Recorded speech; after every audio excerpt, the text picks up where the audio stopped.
My name's Lee Hughes and I'm a classroom teacher at Merrylands East Public School. Somebody said yesterday, it was Tim. Tim said yesterday, oh, you got a bit bored because you haven't been on Minecraft while you've been away. Yeah.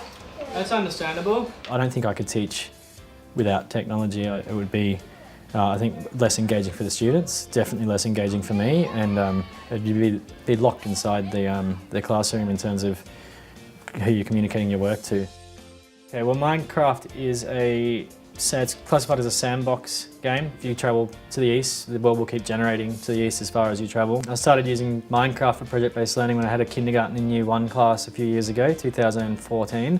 We looked at how they could demonstrate what they'd been learning throughout the year. And so it's a bit of a challenging concept to ask kids that young, like, oh, how can you show what you've learned by using the game Minecraft? So we looked at a bunch of videos of other students who had used it around the world. When you start off with using Minecraft in the classroom, you really have to kind of start off introducing those kind of basic things, like what's the #1 rule? No griefing. We're on a shared environment. This is not a mini game server. We're not here to play games. We're here to use it to push our learning forward. It's a learning server.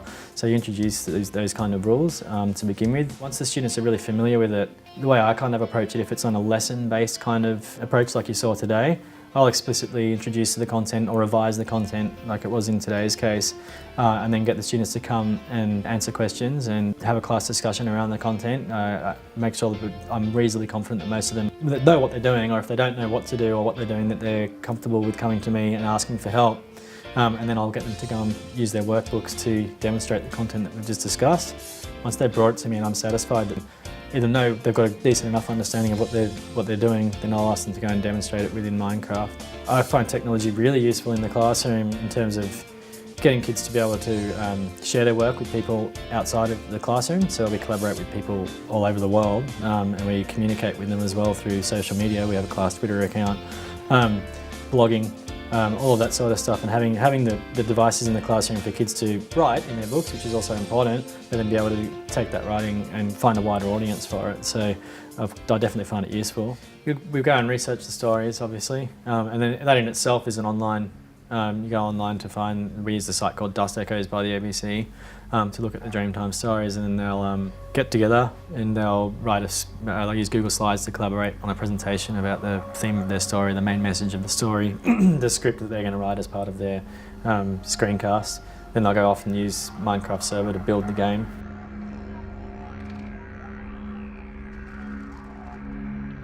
And I was trying to figure out how I could connect with an Indigenous class. I sent emails to some other educators and didn't get much of a response, and then I just remembered those guys, and so I emailed the principal up there, and she put me in touch with the Year 4, 5, 6 teacher, and yeah, we did a couple of Skype sessions just getting to know each other and asking them about what they do for fun, what it's like living up there, and they asked very similar questions of us, and that was just to kind of get to know a little bit more about Indigenous culture, because it's something that's geographically at times far away from us. Yeah, the VR thing is what I'm looking into at the moment. It's really important that students can articulate what they've learned or what they're learning, and part of their articulating what they're learning is when the visitors come, they show them what they've learned, and so it's cool for them to have, if we're doing Minecraft like we're today, for them to have previous work there and say, oh, this is what I've done, and to have the visitor kind of look at their laptop.